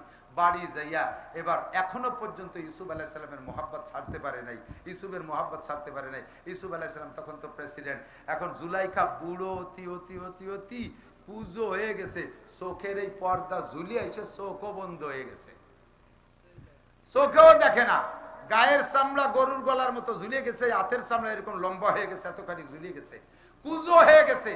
যেই টাকা পয়সা সরকারি ভাবে নিছিল সব টাকা খরচ করছে ইউসুফ আলাইহিস সালামকে পাওয়ার জন্য। এক একজনের ধরে আর কয়, এই ইউসুফ হিন্দি বলে যায়, ইউসুফের সাথে একটু আমারে দেখা করাই দিবি? কয় যে দেখা করাই দিতে পারি, 50,000 টাকা লাগবে। বিটি মানুষ ফকুই দিয়ে টাকা নিয়ে গেছে, ও টাকা খাইয়ে দিয়ে চলে গেছে। আমাকে চট্টগ্রাম এক হুজুর ছিলেন, বুজুর্গ হুজুর। ওই বুজুর শীতকালে দিন হুজুর পাহাড়ি এলাকায় মাদ্রাসা, তো পাহাড়ি শিয়ালে শেষ রাত্রি ডাকতেছে, ধুম মানে সন্ধ্যা রাত্রি ডাকতেছে, ধুমা বেগে ডাকতেছে। এখন হুজুর কয় এই শিয়াল গুলো ডাকে কে? কয় যে হুজুর ওই শিয়াল গুলো শীতের যন্ত্রণায় ডাকতেছে। হুজুর একটা মাইটি আড়ির মধ্যে কিছু পয়সা তো ব্যাংক এক ঠিলে ভরিয়ে গেছে, কয় যে এই টাকা নিয়ে যাই ওই শিয়ালকে কম্বল কিনে দিয়ে। ছাত্ররা তো ছাত্ররা, তাদের ভটকা কম না, ওরা সেই আড়ি ভরে টাকা নিয়ে ভাগ করে নিয়ে জিরে খাইয়ে দিয়ে ফেলাইছে। শিয়ালটা কি কম্বল কিনে দেয়নি? পরের দিন আইসা ক্লাসে আইসে কয় আজকে আবার রাতে ক্লাসের সময় শিয়াল ডাকতেছে। এই শিয়াল ডাকে কে?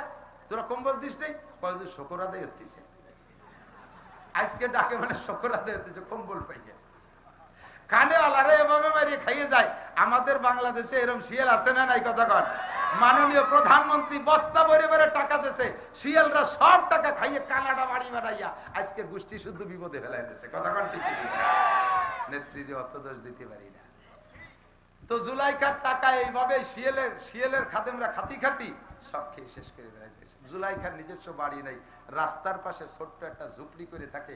ইউসুফ আলাইহিস ওই বিশ্বরোড দিয়ে অফিসে যায়। উনার একটা ঘোড়া ছিল, এই ঘোড়াটা পৃথিবীতে আর আসে নাই, ওরকম ঘোড়ার আগেও আসে নাই, পরেও আসে নাই। ওই ঘোড়াটার ভিতরে আল্লাহ তাআলা সিফাত দিয়েছে, সেই গুণের থেকে বর্তমানেও আমাদের বড়দের বড় বড় অফিসার, রাজা বাদশা, নেতা নেত্রী, এমপি মন্ত্রীদের গাড়ির ভিতরে সেই ঘোড়ার সিফাত। ঘোড়ার গুণ ছিল হলো ইউসুফ আলাইহিস সালাম যখন পিঠের উপরে বসতেন তখন ওই ঘোড়াটার নাক দিয়ে একটা শব্দ বাড়িত, সাইরেন বাজানোর মতো 3 মাইল দূরিতে শোনা যাইত। সেই সাইরেনের নকল করে আমাকে নেতাকে গাড়ির ভিতরে সাইরেন লাগাইছে। দেন না কোনো দিক যাওয়ার সময় সামনে 30 গাড়ি, পিছনে 30 গাড়ি, ডাইনে 10 গাড়ি, বামে 10 গাড়ি, মাঝখানে কোন গাড়ির মধ্যে নেতা পলায় রয়েছে কালা গ্লাসের মধ্যে টের পাওয়া যায় না। একই কালারের গাড়ি ছাড়িয়ে দিচ্ছে, 3 সাইরেনের ভিতরে সাইরেন লাগাতে কুহু কুহু কুহু কুহু অতি অতি রাস্তায় দৌড়তি তারে তাই। তো ইউসুফ আলাইহিস সালাতু ওয়াস সালাম যখন ওই ঘোড়ায় উঠতেন, রাস্তার মানুষ টের পাইয়া শুধু এক নজর ইউসুফের চেহারাটা দেখার জন্য রাস্তায় এসে সারিবদ্ধ দাঁড়ায় থাকতো। তো জুলাইখা কয় একজনের টাকা দেছে, আমি তো বুড়ো হয়ে গেছি, যাতে পারবো না, তুই আমার একটু রাস্তায় নিয়ে যাবি, পারবি? কয়দিন সে চেষ্টা করছে, পারে নাই। আজকে উনার যে দেবতা, সেই মূর্তি, এখনো মূর্তি পূজা করে, মূর্তিরে ঘরের মধ্যে রেখে মূর্তির কাছে খুব করে দোয়া মোনাজাত করছে, ভগবান তোর এই জীবন ভরি ইবাদত বন্দেগী করলাম, তুই একটু ইউসুফরে আমার সাথে একটু দেখা করাই দিতে পারলি না? তুই একটু দেখা করাই দে, তোরে আরো বেশি পুজো করবো। আজকে আখেরি দোয়া করে টরে রাস্তায় গেছে, কয় যে ইউসুফ আলাইহিস সালাম একটু আগে চলে গেল। দুঃখী জ্বালায় ভগবানরে লাইথবে না চড়াবে তা টের পাচ্ছে না। পরের দিন আইসা ভগবানরে বাদ দিয়ে এবার আকীদা পাল্টাইছে। ইউসুফ আলাইহিস সালাম তো আল্লাহ ভক্ত, জুলাইখা আগেতে জানে। আজকে ভগবানরে বাদ দিয়ে রব্বুল আলামিনের কাছে দোয়া করছে, মালিক কিচ্ছু চাই না, জীবনে যে কারণে আমি ইউসুফের আশেক হইছি তা তুমি ভালো করে জানো। শুধু আমি না, মিশরের 100 মহিলা তারা ইউসুফকে এক ঝলক দেখে তাদের আঙ্গুল কেটে ফেলাইছে। এটা আমি এর কাছে, ইউসুফের কাছে মাজুর, বুড়ো হয়ে গেছি, তবু আমি ইউসুফের আশে এসকে, ইউসুফের মহাব্বতে পাগল, আমাকে একটাবার দেখা করার সুযোগ করে দাও। আল্লাহর কাছে দোয়া মোনাজাত করে সিজদা করে জুলাইখা রাস্তায় আসছে, ইতিমধ্যে ইউসুফ আলাইহিস সালাম চলে আসছে। সাক্ষাৎ হয়ে গেছে, সালাম দিয়ে কয় একটু নামবেন, আমি বুড়ি মানুষ। মুসলিম বাদশাহ আমাকে দেশের রাজা বাদশাকে মতো বুড়িরে সরা, রাস্তা ক্লিয়ার কর, দেখেন না বাড়ি আসার সময় 50-100 কিলোমিটার রাস্তায় শিয়াল কুত্তু আসতে পারবে না, সব সাপ। বুড়ি আইছে, আসার সাথে সাথে ইউসুফ আলাইহিস সালাম নামছে। কি খবর আপনার, কি দাবি বলেন? ইউসুফ আলাইহিস সালাম ওই জুলাইখারে দিয়ে চিনতেছে না, এমন হয়ে গেছে। আর জুলাইখা তো ইউসুফরে দেখতেছেই না, অন্ধ। তো বলতেছে, আপনি কি ইউসুফ? আপনি কি এই দেশের রাজা? বলে হ্যাঁ আমি ইউসুফ, আমি এই দেশের রাজা। আপনি নবী ইউসুফ? বলে জি। তাহলে আপনার কাছে, আপনি নবী হলে আপনার যোগ্যতা আছে, আপনার কথা আল্লাহ শোনে। আপনার কাছে একটা দাবি, আপনি একটু দোয়া করে দেন আমার এই চোখ দুটো যেন খুলে যায়, আমি যেন আপনার চোখ দিয়ে এক নজর দেখতে পারি। আপনারে দেখার জন্য বহুত সম্পদ ছিল, সব শেষ করে ফেলাইছি, কোনোদিন নাগালে পাই না, আজকে পাইছি, একটু দোয়া করেন আমার চোখ দুটো ভালো হোক, একটু আপনার পরাণ করে দেখবো। ইউসুফ আলাইহিস সালামকে, আল্লাহ তুমি এই বুড়ির চোখ ভালো করে দাও, দেশের চোখ ভালো করে। এখন ইউসুফ আলাইহিস বুড়ি চোখ খুলে দেখে যে হ্যাঁ সেই ইউসুফই ঠিক আছে। আর কি? তিনটে দাবি। তার একটা হলো চোখ ভালো করা, সেটা তো করে দিয়েছেন। আর একটা দাবি আপনি বললে হয়ে যাবে। দেখেন এই যে আপনার দোয়া কবুল হলো, সাথে সাথে চোখ ভালো হলো, ওটাও বললে হবে। আপনি আল্লাহর কাছে দোয়া করেন, আমি পুনরায় যৌবন ফিরে পেতে চাই, আমি 16 বছরে যুবতী হতে চাই। ইউসুফ আলাইহিস সালামকে আল্লাহ এ বুড়ো মানুষটা চাচ্ছে তার একটু যুবতী বানায় যাও। বলার সাথে সাথে জুলাইখা 16 বছরে যুবতী হয়ে গেছে। যখন জুলাইখা যুবতী হয়ে গেছে, ইউসুফ আলাইহিস সালাম এক নজর দেখেছে, আরে আল্লাহ এদি সেই জুলেখা। এখন উনি হতভম্ব, আল্লাহ কোন বিপদে পড়ে গেলাম, বুড়ি ছিল তো ভালোই ছিল। যাই হোক আবার তো হয়ে গেছে। 3 নম্বর দাবি কি? আমারে বিয়ে করতে হবে। সারাটা জীবন আপনার অপেক্ষায় রয়েছি, বহুত অন্যায় করতে গেছি, আল্লাহ আপনারও বাঁচাইছে আমারও বাঁচাইছে, নিজেদের চরিত্র হেফাজত করেছি। আপনার পরে আমি কোথাও আমার যৌন চরিতার্থ করি নাই, অন্যায় ভাবে আমি কোথাও কিছু করি নাই। আমার দেহকে, আমার সতীত্বকে আমি পাহারা দিয়ে রেখেছি, সারা জীবন সাধনা করছি। দুনিয়ায় না হলে আখিরাতে আপনার কাছে আমি যাবই যাব। আল্লাহ তাআলা অ্যারেঞ্জ করে দিয়েছে। তাফসীরে জালালাইনের হাসিয়া ভিতরে উলামায়ে কেরাম খুঁজলে পাবেন, দেখবেন যা বলছি হুবহু লেখা আছে। এরপরে দাবি করছে, এখন ইউসুফ আলাইহিস সালাম কয়, আমি তো বিয়ে করছি, ছেলে মেয়ে আছি, আমার তো আর স্ত্রীর দরকার না, আপনি ওয়া সময় এই বিপদে আমারে কেন ফেলালেন পন্দি দেই। এখন এই আমকমতেছে ইউসুফ আলাইহিস সালাম, জিবরিল আলাইহিস সালাম আসছে ইতিমধ্যে, নবী তো ওহী আসছে। কি খবর যে ইউসুফ নবী? কয় কি যে জানি যে মহিলা তো সে ফিরে আবার আইসো, অসময় আমার বিপদে ফেলাই দিচ্ছে। কয় যে কোনো সমস্যা নাই, ওই মহিলাকে লোক দিয়ে আপনার বাসায় পাঠায় দেন, মহিলারে লোক দিয়ে বাসায় পাঠায় দেন, আর আপনি সফর সাইরে বিকেলে যাইয়া ওই মহিলাকে বিয়ে করে নেবেন। আল্লাহ হুকুম করছে, অনুমতি দিতেছে। বলেন না সুবহানাল্লাহ। নবী রেশকে আশেক হইয়া একভাবে রেগে রইছে, নিজেকে পবিত্র রেখা, অবশেষে আল্লাহ তাআলা তার চাহিদা পূরণ করে দিয়েছে।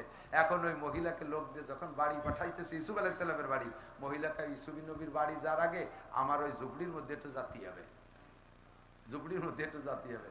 ঝুপড়ির মধ্যে যাইয়ে সে ভগবানের ঠ্যাং দৌড়িয়ে ওরে ব্যাঙ্গের মতো আসার, শয়তান তোর জীবন ভরে বুঝো আল্লাহ ইবাদত করলাম, তুই আমার ইউসুফের সাথে দেখা করাতে পারলি রে। আরে একবার কইছি আমার আল্লাহ রে, সেই আল্লাহ আমার ইউসুফের সাথে দেখা করাই দিয়ে আমার সব পাল্টা ফেলে দিছে, তোরে পুজো দেবো যে জায়গাতে যায়। ওরে ভাঙ্গে চুরি হাত পাও মোয়া হইয়ে পানিতে ডুবই টুবই ধুইয়ে তারপরে ইউসুফ আলাইহিস সালামের বাসায় গেছে, যথারীতি বিয়ে হয়ে গেছে। ইউসুফ আলাইহিস সালামের আরো স্ত্রী ছিল, বলা হয় যে অন্য কোন স্ত্রীর পেটে সন্তানও হয় নাই, এই জুলাইখার পেটে আল্লাহ তাআলা 3টে সন্তান দান করেছে। সেই 3 সন্তানের মাধ্যমে যাইতে যাইতে সন্তানের একটা মেয়ের নাম রহিমা, একটা মেয়ের নাম রহিমা।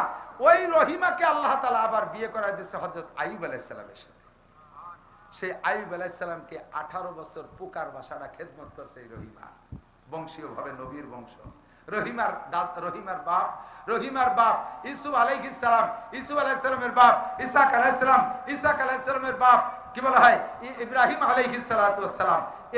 এইভাবে যাইতে যাইতে ইউসুফ আলাইহিস সালামের বাপ ইয়াকুব আলাইহিস সালাম, ইয়াকুব আলাইহিস সালামের বাপের নাম ইসহাক আলাইহিস সালাম, ইসহাক আলাইহিস সালামের বাপের নাম ইব্রাহিম আলাইহিস সালাম। সেই বংশের মাইয়া হযরত রহিমা আলাইহিস সালাম, হযরত আইয়ুব আলাইহিস সালামের স্ত্রী।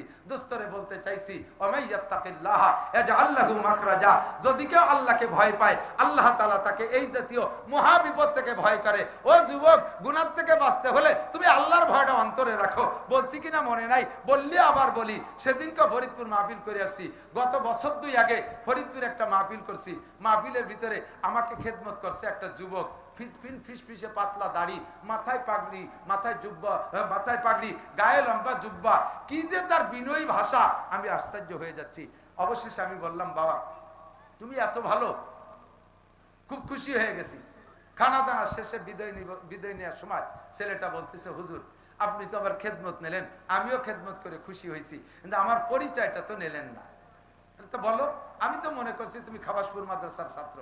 কয় না হুজুর, আমি ফরিদপুর রাজেন্দ্র কলেজের ছাত্র। জীবনে আমি দাড়িতে খুর দেই নাই, দাড়ি গজানোর আগে আপনার বয়ান শুনেছি, সেই থেকে প্রতিজ্ঞা করেছি আল্লাহ দাড়ি দিলে, একটা দাড়ি দিলেও কাটবো না। এই থুতির পর চারটে হয়েছে, আমাকে তো সে ছাগলের দাড়ি, এরকম চারটে পাতলা দাড়ি, তাই সে কাটে নাই। এরপরে পাগড়ি জুব্ব তো আছেই আছে। হুজুর আমি কোন জায়গা থাকি, একটু কদম দিয়ে বরকত দিয়ে যান। ও যে রুমি থাকে, আমার সেই রুমি নিয়ে গেছে। রুমি যাইয়া দেখি আমি নিজেকে নিজে ওয়াজ সংগ্রহ করছি, আমি নিজে সেখান থেকে খানিকটা অর্জন করছি। রুমির মধ্যে যাইয়া দেখি ছাদে লেখা আল্লাহ দেখে, ও বাংলায় লিখে দিয়েছে। ডান পাশের ওয়ালে লেখা আল্লাহ দেখে, বাম পাশের ওয়ালে লেখা আল্লাহ দেখে, 4টে ওয়ালে লেখা আল্লাহ দেখে। আমি কই তুমি এগুলো কি করছো? কয় যে হুজুর আপনি বলেছিলেন গুনাহ থেকে বাঁচতে হলে 3টে কথা মনে রাখতে হবে। একটা হলো আমি যখন গুনাহ করি ওই সময় মনে আনতে হবে আমার এই গুনার অবস্থাটা কে দেখে? জোরে বলেন কে দেখে? আল্লাহ দেখে। তাহলে আমি আল্লাহ যখন দেখে আমি কিভাবে আল্লাহর সামনে গুনাহ করব? ইউসুফ আলাইহিস সালাম কয় আমি জুলাইখার সাথে জিনা করব, এই অবস্থাটা আল্লাহ দেখে, তাহলে আমি কিভাবে করব? আমি এর ভিতরে একা থাকি, এই ঘরের ভিতরে একা থাকি, একা একা গুনাহ করার বহুত সুরত আছে। আমি যুবক মানুষ, কলেজের আমার বহুত ছাত্রীরা আছে, আমার সহপাঠীরা, তারা আমাকে অনেকভাবে বিরক্ত করে। আর একা একা রুমের ভিতরে থাকি, গুনাহ করার অনেক পথ আছে। আমি যখনই গুনাহ করার ইচ্ছা করি, যেদিকে তাকাই লেখা দেখি আল্লাহ দেখে, ভয়ে আমার ভিতরে কাজ করে, আর তখন আমি গুনাহটা করতে পারি না। এদিকে তাকাই গুনাহ করব, ওয়ালের দিক তাকাই দেখি আল্লাহ দেখে, ওয়ালের দিক তাকাই দেখি আল্লাহ দেখে, এই জন্য আমি গুনাহ করতে পারি না। হুজুর আপনার 3টে কথা আমার মনে আছে। 1 নম্বরে গুনাহ করার সময় কল্পনা করতে হবে আল্লাহ দেখে। 2 নম্বরে গুনাহ করার সময় খেয়াল করতে হবে আমি যে গুনাহটা করতেছি, আমি যে গুনাহটা করতেছি এই গুনাহটা ফেরেশতারা দেখতেছে আর লিখতেছে। কথা বলেন ঠিক কি ঠিক না? 3 নম্বরে আরেকটা কথা কল্পনা করলে গুনাহ থেকে বাঁচা যাবে, সেটা হলো আমি যে গুনাহটা করতেছি এই গুনাহরত অবস্থায় আমার মৃত্যু হতে পারে কি পারে না?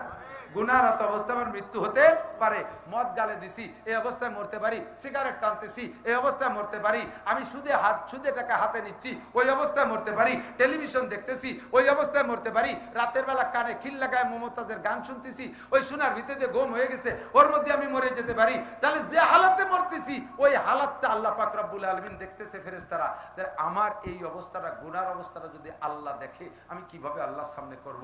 এর নাম হলো মাইয়াত্তাকিল্লাহ ইয়াজআল লাহু মাখরাজা ইয়া আইয়ুহাল্লাযিনা আমানুত্তাকুল্লাহা হাক্কা তুকাতি। যুবক, ও যুবক, সিগারেট খাইস না আল্লাহ দেখে, মদ খাইস না আল্লাহ দেখে, ফেসবুকে ল্যাংটা ছবি দেখিস না ওইটা আল্লাহ দেখে, তুই গাঁজা এবার খাইস না আল্লাহ দেখে, জিনা করিস না আল্লাহ দেখে, চুরি করিস না আল্লাহ দেখে, মুরব্বীরা সুদে টাকা হাতে নিয়েন না আল্লাহ দেখে, পরের জমি আইল ঠেলেন না আল্লাহ দেখে, আপনি যে অন্যায়টা করেন আল্লাহ দেখে। দেখে কি দেখে না? এই ভয়টার নাম হলো তাকওয়া। এইটা একটু ভিতরে সেট করি, এটা একটু ভিতরে সেট করি। আজকে আমার ওয়াজের শেষ, আজকে ভিতরে এই ভয়টা আমি সেট করি, তাহলে সকল গুনাহ থেকে বাঁচতে পারবেন। আর গুনাহ থেকে বাঁচলে লাভ কি শুনবেন? আল্লাহ কাল্লা ফাতাহনা আলাইহিম বারাকাতিম মিনাস সামাই ওয়াল আরদ। আপনাদের বাঁশবাড়ি এলাকার সেই আমলের খবর জানতাম, বর্তমান খবর জানি না, তবে আশা করি আপনাদের সেই অবস্থানে ঠিক আছেন। আপনারাই বাঁশবাড়ি মাদ্রাসার এলাকায় যারা আছেন, আমি ধান কালেকশন করছি, আপনারা ইরি ধান কাইটা বাড়ি আইনে 40 ভাগের 1 ভাগ ভাগ করে মাদ্রাসা মসজিদে দিতেন, গরিবকে দিতেন। এইটা কি এখনো আছে? এটা আছে। আমি সেই সময় গল্প দিতাম, আমি সেই সময় যা চোখে দেখে গেছি, আপনাদের ক্ষেত খামারে সেচের পানি দেয়া লাগতো না, কীটনাশক ওষুধ পানি দেয়া লাগতো না, অনায়াসে স্বাভাবিকভাবে জোয়ারের পানিতে ধান ফলে থাকতো, আপনারা কেটে নিয়ে আসতেন, আর এই মাদ্রাসায় 40 ভাগের 1 ভাগ দিতেন। আল্লাহ পাক আপনাদের এই বরকত দিয়েছে। আপনাদের এই কিস্সা আমি বাংলাদেশের বিভিন্ন প্রান্তে শুনেছি, আর বলছি বিশ্বাস না হলে বাঁশবাড়ি যে দেখে আসো। আল্লাহ পাক আপনাদেরকে এর বদৌলতে আপনাদের বরকত দিয়েছে, বরকত দিয়েছে, আপনারা বরকত পেয়েছেন। আল্লাহকে ভয় পেয়ে যদি শরীয়তের বিধানের পর আমল করেন, এই বরকত কিয়ামত পর্যন্ত চালু থাকবে। কথা বলেন ঠিক ঠিক না? বাস্তবে ইতিহাস কিছু বলা লাগে না, বর্তমানে নতুন করে ইতিহাস হচ্ছে। ক্ষমতার মালিককে আরো জোরে যুবকরা দল বেদল সব আছে, এর মধ্যে বিএনপি যুবকরা আছে, কি বলে জাতীয় পার্টিও থাকতে পারে, আর জামাত শিবিরও থাকতে পারে, আর আওয়ামী লীগ তো অবশ্যই আছে। সবাই মিলে একটা কথা মনে রাখবা, জীবনে কোনোদিন রাজনীতি করতে করতে বলবা না ক্ষমতার উৎস জনগণ। ক্ষমতার উৎস কে? জনগণ কি ক্ষমতার উৎস? এবার চোখে দেখাই দিছি। একদিন আমরা নিষেধ করছি যে কথা কইেন না, আরে বলে কি জনগণই ক্ষমতার উৎস, এই বলে ঝাড়ি মারছেন। এবার আল্লাহ চোখে দেখাই দিছে। মাননীয় প্রধানমন্ত্রী জননেত্রী শেখ হাসিনার সাথে তখনও পর্যন্ত সরকারি পাওয়ার রয়েছে, উনি ছেড়ে যাওয়ার আগ পর্যন্ত ছিল না, সরকারি পাওয়ার আছে। গোটা বাংলাদেশের ভোট দেন আর না দেন, আওয়ামী লীগ যারা সবাই উনার সাথে ছিলেন না, যে যেখানে থাকেন ছিলেন না, সেনাবাহিনী উনার ছিল না, আর্মি উনার, বিডিআর উনার, নৌবাহিনী উনার, বিমান বাহিনী উনার, র্যাব উনার, আনসার উনার, যুবলীগ সাথে, ছাত্রলীগ সাথে, কৃষক লীগ সাথে, মূর্খ লীগ সাথে, তাঁতি লীগ সাথে, পাতি লীগ সাথে, গোটা বাংলাদেশের সমস্ত আওয়ামী লীগ তার সাথে, আর এত বাহিনীর সাথে এত বাহিনী, এত জনগণ হাতে ছাতে থাকা সত্ত্বে মাত্র কয়েকটা যুবক যাইয়া স্লোগান দিল, আর গণভবন থেকে কিনা কোন দিক পালায় চলে গেল, নেতারা কে কোন দিক চলে গেল, একটারও খবর খুঁজে পাওয়া যাচ্ছে না। জনগণ যদি ক্ষমতার উৎস হতো তাহলে শেখ হাসিনা দেশ থেকে যাওয়া লাগতো না, আওয়ামী লীগরা এভাবে পলায় থাকা লাগতো না। কথা বলেন ঠিক কি ঠিক না?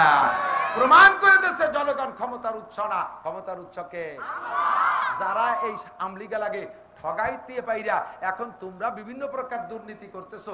তোমরা ভালো করে মনে রাখো, আওয়ামী লীগের সাথে এত কিছু থাকা সত্ত্বেও তাকে পাততলে মাটি নাই। তোমরা কয়েকজন মানুষ যা করে বেড়াচ্ছ, আল্লাহ যদি তোমাদের আচরণে রাইগে যায় তাহলে তোমরা পাততলে মাটি না, পাততলে 7 সমুদ্র 13 নদীর তলে যাইয়া তারপরেও তোমরা জায়গা পাবা না। কথা বলেন ঠিক ঠিক না? অন্যায় করবা তো হিসাব করে করবা, প্রতিশোধ নিবা তো হিসাব করে নিবা। আল্লাহ পাক দেখায় ছাড়িয়ে দিয়েছে, আল্লাহ পাক ক্ষমতার উৎস, জনগণ ক্ষমতার উৎস না। আল্লাহর হুকুম যদি মেনে চলো, আসমান থেকে রহমত, জমিন থেকে বরকত আসে। আর একটা কথা বলে শেষ করে দেই, সেটা হলো আফগানিস্তান। আমরা জীবন ভরে কইছি এইভাবে ওইভাবে, ওই নবীর উপরে মান্না সালু আইছে, এ আইছে, ও আইছে, তা আইছে ইত্যাদি কইছি। দোস্তরে আফগানিস্তানের দিক তাকায় দেখেন, ইসলামী কোরআনের শাসন বাস্তবায়ন হওয়ার সাথে সাথে সেই আফগানের জমিনে আগে যে আনার গাছ, আঙ্গুর, ডালিম গাছ লাগানো ছিল, আগের সেই গাছে 1 কেজিতে 4 ডালিম হতো, আর এখন সেই গাছের 1 ডালিমে 1.5 কেজি হয়। জোরে কথা সুবহানাল্লাহ। আমরা জীবনে অনেক কিছু দেখেছি। আল্লাহর কাছে দোয়া করি, আল্লাহ আওয়ামী লীগ আলাই করুক, বিএনপি আলাই করুক, যেই করুক, এই দেশে কোরআনের শাসন ব্যবস্থা করুক, তাহলে আমরা ইনশাআল্লাহ এই দেশে ফসল, ফল, সমস্ত খনিজ সম্পদ ওভাবেই ইনশাআল্লাহ পাবো। বিশ্বাস হয় কি হয় না? আল্লাহ পাক কবুল করুক। জোরে বলেন আমিন। এই বাঁশবাড়ি মাদ্রাসার মাহফিলের জন্য আপনারা খুশি হন। ফিলিস্তিনের পক্ষে নেতা, কি বলা হয়, বাইতুল মুকাদ্দাসের পক্ষে, বিশ্বনবীর পক্ষে, বদরি সৈনিকদের পক্ষে যারা, একটু হাত দেখাবেন। টাকা চাচ্ছি না ভাই, নাই সত্যি মাশাআল্লাহ। যারা দুয়ার আগে চলে যাবে তারা ইসরায়েলের নেতানিয়াহুর দলের লোক। আমি ডাকে দেখাবো যে ওই যে একজন নেতানিয়াহুর লোক যায়, সকালবেলাতে খেপানো শুরু হবে অথবা কিল শুরু হয়ে যাবে। একমাত্র পেশাব আসলে 1 আঙ্গুল। কাকা কিন্তু ইসরায়েলের দল হিসেবে যাচ্ছে না, উনি যাচ্ছে পেশাবখানা পাহারা দিতে। বাঁশবাড়িয়া মাদ্রাসার মাহফিল 1 মাস যাবত হবে। এর জন্য অন্য কোন মাদ্রাসার থেকে ফারেক মাওলানা, অন্য কোন মাদ্রাসার হুজুরকে দাওয়াত দেওয়া লাগবে না। এই জায়গা থেকে যারা ফারেক হয়েছে, লেখাপড়া করে চলে গেছে, তারাই সুন্দর করে এই বাঁশবাড়ি মাদ্রাসার 1 মাসের মাহফিল চালায় রাখতে পারে। কথা বলেন ঠিক ঠিক? আপনাদের ভাতের বরকত, এটা আপনাদের ভাতের বরকত। আমি প্রথমবার বলছিলাম, আমার মনে আছে, এই মাঠে যেদিন প্রথমবার আইছি, বাতে কথা কয়, রুটিতি কথা কয়। কিভাবে রুটিতি কথা কয়? প্লেট ভরে রুটি তৈরি কথা কয়? রুটিতি কথা কর সিস্টেম হলো, একজন ক্ষুধার যন্ত্রণায় এর পড়ে রয়েছে, নিস্তে যে কথা বলতে পারে না, ঠেলা দিলেও ফিস ফিস করে চোখ নাড়া দেয়, কথা কয় না। সমস্যা হলো ওর পেটে কিছু নাই, ক্ষুধার তাড়নায় দুর্বল। এখন ওই লোকটারে যদি 2টা রুটি খাওয়াই দেয়, এবার পেটে যখন রুটি গেছে, একটু পানি গেছে, উঠে বসে টেপ রেকর্ডের মতো কথা কওয়া শুরু করে না। রুটি প্লেটে ছিল, সেও কথা কয় না, উনি এ জায়গা শুয়ে রয়েছে, ইনিও কথা কয় না। যখন রুটি পেটে গেছে, এবার মানুষটাই কথা কয়। তাহলে এই কথা কি মানুষই কয় না রুটিতি কয়? রুটিতি কয়। বাঁশবাড়ির ভাতে কথা কয়। আমি বাঁশবাড়ির ভাত খাইছি, সারা বাংলাদেশ চষে বেড়াচ্ছি আল্লাহর রহমতে। এই মাদ্রাসার, আপনাদের মাদ্রাসা মোহতাম সাহেব হযরত মাওলানা আব্দুল হাকিম সাহেব রহমাতুল্লাহ আলাইহি চলে গেছে। এরপরে আসছে ওনার ছেলে হযরত মাওলানা নুরুল হক সাহেব। ধারাবাহিক হুজুরও অসুস্থ, যে কোনো সময় ডাক আসলে চলে যেতে পারে। ওনার সেজে ভাই, বড় ভাই চলে গেছে, তেমনি এখন উনি চলে গেলে যেতে পারে। পরবর্তীতে তাদের ছেলেরা, ভাই বেটারা আছে, ধরে রাখছে মাদ্রাসা এ জায়গা থাকবে, মানুষ এমন করে আসতে যাইতে তাহলে থাকবে। কথা বলেন ঠিক ঠিক না? আল্লাহু আকবার। তো দোস্ত, এই মাদ্রাসা দেখেও দিলটা ভরে যায়। সারা বাংলাদেশে লেখাপড়ার সুখ্যাতি আছে। আপনাদের শেষকালে আমি আর বেশি কিছু বলবো না। আমার ভাগ্নে মাওলানা আতাউল্লাহ সাহেব বলছেন যে মামা, কিছু বদরি সৈনিক আপনি তৈরি করে দিয়ে যান, যেমনটা জিহাদ করে ময়দানে যাইয়া সৈনিক হতে চাচ্ছেন, অর্থ দিয়ে কিছু শরিক হবেন, অবশ্যই আপনারা অনেকেই বদরি সৈনিক আছেন, সদস্য আছেন। 313 জন বদরি সৈনিক বিনা হিসাবে জান্নাতে চলে যাবে। আর মান তাশাব্বাহা বিকওমিন ফাহুয়া মিনহুম, যার সাথে যার মিল হবে তার সাথে তার হাসর হবে। আমি দোয়া করি আল্লাহ তাআলা আপনাদের সকলকে বদরি সৈনিকদের সাথে বিনা হিসাবে জান্নাতি করে দিন, বলেন আমিন। বছরে মাত্র 1000 টাকা, বছরে মাত্র 1000 টাকা দিয়ে আপনি আজীবন সদস্য হবেন, বদরি সৈনিকদের সাথে শরিক হয়ে যাবেন। মাদ্রাসা থেকে একটা ফরম নেবেন, আপনি স্থায়ীভাবে বছরে একবার দেবেন, মাত্র বছরে একবার, এভাবে জীবন ভরে দিয়ে যাবেন। কি নাম যুবক? সফিউল্লাহ। এই তো এই এলাকার নামেরই রং আলাদা। চৌমনি হুজুর নাম রেখে দিয়েছেন এইরকম ভালো ভালো নাম। সফিউল্লাহ 1000 টাকা বদরি সৈনিক। কি নাম যুবক? সিফাত। এই যে খালি ভালো নাম কোয়ান্তে কামাই ফেলেছে। সিফাতুল্লাহ, বলেন আলহামদুলিল্লাহ। আল্লাহ যুবককে কবুল করো, হালাল ভাবে লাখ লাখ কোটি কোটি টাকার মালিক বানায় দাও, সুস্থতার সাথে লম্বা হায়াত দাও, বদরি সৈনিকদের সাথে জান্নাতি করে দিও। জোরে বলেন আমিন।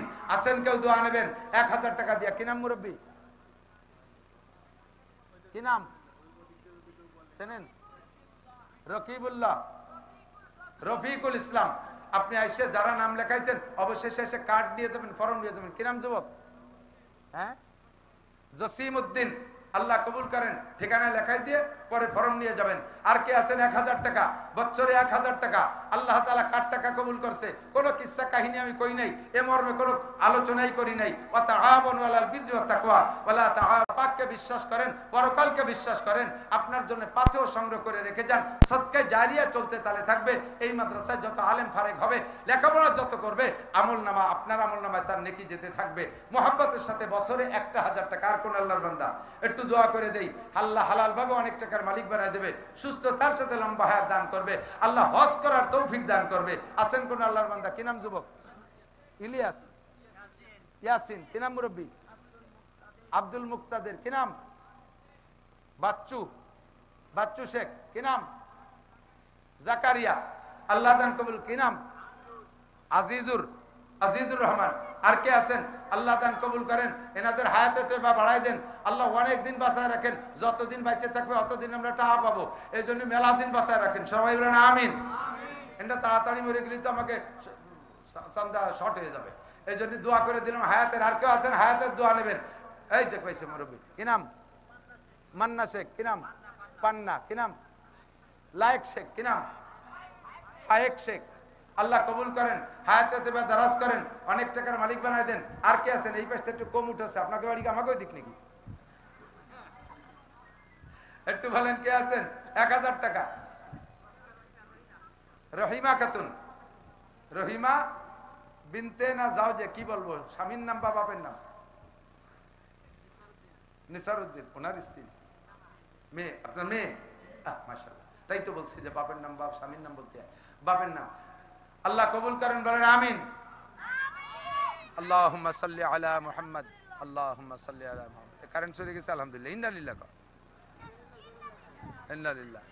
দুরূদ শরীফ পড়ি। আল্লাহুম্মা সাল্লি আলা মুহাম্মদ ওয়া আলা আলি সাইয়্যিদিনা মুহাম্মদ ওয়া বারিক ওয়া সাল্লিম। আল্লাহুম্মা সাল্লি আলা।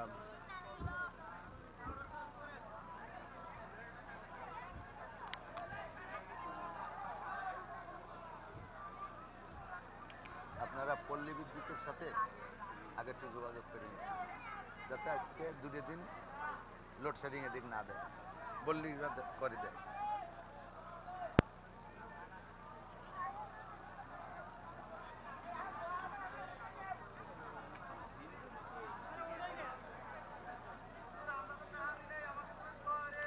সবার জন্য দোয়া হবে, সবার হবে। মাইক হবে?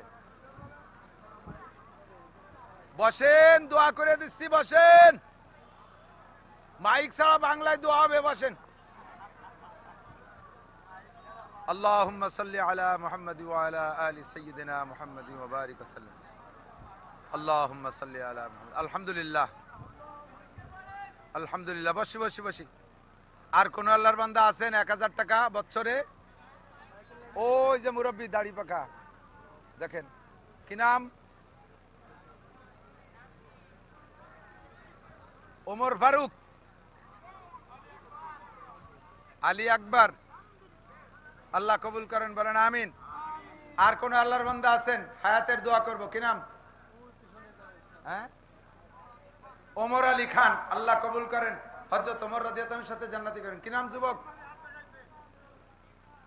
ইমরান। আল্লাহ ইমরানকে কবুল করো, হালাল ভাবে অনেক টাকার মালিক বানায় দাও। আল্লাহ দানকারীদেরকে সুস্থতার সাথে লম্বা হায়াত দান করো। বদরি সৈনিকদের সাথে জান্নাতি করে দিও। সবাইকে অনেক দিন বাঁচায় রাখো যাতে আমরা অনেক দিন চাঁদা পাই। আর কোন আল্লাহর বান্দা আছেন 1000 টাকা দেবেন, হায়াতের দোয়া নেবেন, হজের দোয়া করব, বদরি সৈনিকদের সাথে জান্নাতি হওয়ার দোয়া করব, রোগ ব্যাধি বালা মুসিবত থেকে আল্লাহ হেফাজত করবে। আমার মা বোনরা আপনারাও দেন। বদরের যুদ্ধে হযরত ফাতেমা এবং হযরত আয়েশা দুইজন নার্সের কাজ করেছিলেন, মহিলারাও সেখানে কাজ করেছিলেন অনেকে। তাদের হাফিজুর রহমান শেখ, আল্লাহ কবুল করেন, আল্লাহ অনেক টাকার মালিক বানায় দেন। আমার তো বিশ্বাস ছিল যে এ জায়গা থেকে আজকের মাঠ থেকে 313 জন মানুষ পুড়িয়ে যাবে। আছেন আর কোন আল্লাহর বান্দা থাকলে বলেন, দোয়া করি। আর বেশি কষ্ট দেব না, সময় হয়ে গেছে, অনেক রাত হয়ে গেছে। একটু দরুদ শরীফ পড়ি। আল্লাহুম্মা সাল্লি আলা ফায়েক শেখ, আগেই বলছে, নাম বলছি, আল্লাহ কবুল করেন। ইসমাইল শেখ, ইসমাইল মোল্লা 1000 টাকা, আল্লাহ দান কবুল করেন, নেক হায়াত দারাজ করেন, ঈমান আমলে বরকত দেন। প্রত্যেক বছর এটা কাজা করবেন না, দিয়ে যাবেন। মনির মোল্লা 1000, প্রত্যেক বছর এটা বাৎসরিকভাবে একটা টাইম খেয়াল রাখবেন। বিশেষ করে রমজানে দিলে 1000 টাকায় 7 লক্ষ টাকার নেকি হবে। এই জন্য প্রত্যেক বছর রমজানেই দিয়ে দেওয়ার চেষ্টা করবেন। জাকাতের টাকার ভিতরে থেকে হোক বা এমনি দিয়ে যেভাবেই হোক এখানে দেওয়ার চেষ্টা করবেন ইনশাআল্লাহ। আল্লাহুম্মা সাল্লি আলা মুহাম্মদ। আর কেউ আছেন বলবেন? তাড়াতাড়ি তাড়াতাড়ি দোয়া হয়ে গেলে কিন্তু আর বলা হবে না।